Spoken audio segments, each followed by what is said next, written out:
When is the last time you told somebody that you love them? Saying I love you is what we're talking about on this episode of the Driving with Rob podcast. I love you. 3 little words. But those 3 little words make up the most powerful phrase in the English language. I love you. I know you love somebody. Somebody loves you. But when's the last time you told them? See, growing up, I love you was not a term that was just thrown around. You didn't hear the words I love you very often. You knew that your parents loved you, but they didn't say it a lot. My maternal grandfather, the man I used to call Pawpaw, for my whole life I called him Pawpaw. I loved Pawpaw, and I never doubted for a minute that he loved me for my whole life, but I never heard him say it. That is until he found out he was dying of cancer. Until he found out he was dying of cancer, I never heard him say, I love you. I never doubted it. I never wondered if he loved me. I knew that he did, but he never said it. But once we found out that Pawpaw had cancer, I started telling him, I love you. Because you see, one of the things with a cancer diagnosis, once you find out somebody has cancer, all of a sudden they're no longer immortal. All of a sudden they have a finite amount of time left on this earth. It's time to make your preparations to leave this earth. Cancer forces you to make a plan, especially if you have the bad kind.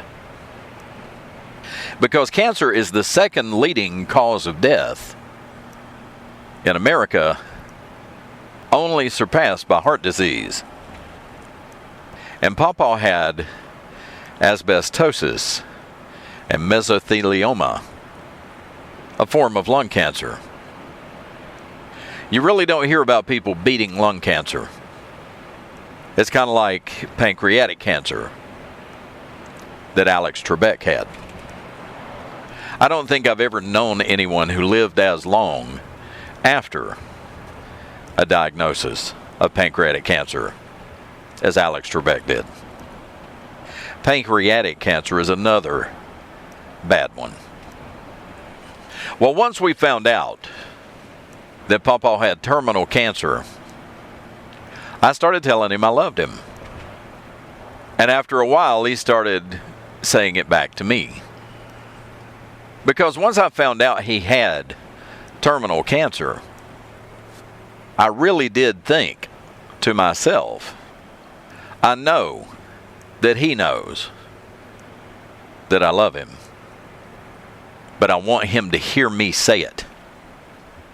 Because I didn't want to look back a year later and for the rest of my life that the person I loved most on this earth for most of my life never heard me say it. And you know, the thing is, after I started telling him, I started telling other people I love that I love them too. And I love you is one of those things that you can tell people and it's not going to hurt their feelings. If you tell them you love them, they're not going to get mad. They're not going to get offended. They're not going to try to argue with you. Even strangers, if you tell them you love them, it puts a smile on their face. Because everybody wants to hear it. And it's even more powerful and more impactful when you mean it. In this past weekend, my son got married. He was the second one of my boys to get married. And I started thinking about my own marriage and how many times a day I tell my wife I love her. I tell her at least once a day, every day. Because I want her to hear it. I want her to know. So if you can do anything in life to make your life better, start telling the people that you love that you love them. It doesn't cost you anything to tell somebody you love them. Tell your parents, tell your brothers and sisters, cousins, aunts, uncles, your significant other, your wife, girlfriend, boyfriend, husband, your children, your parents, everybody. Tell them that you love them. And when you tell them, look them in the eye so that they know you mean it. I love you is just 3 little words. But when you string them together, they become the most powerful, life-changing words in the English language. I love you. Thank you for downloading. I really do appreciate you downloading and listening. If you're not a subscriber, please subscribe today. Tell your friends about it and encourage other people to listen to. You can find me anywhere you listen to podcasts. All you have to do is do a Google search for the Driving with Rob podcast, and you'll find it. Thanks again. I'll talk to you next time. Bye now.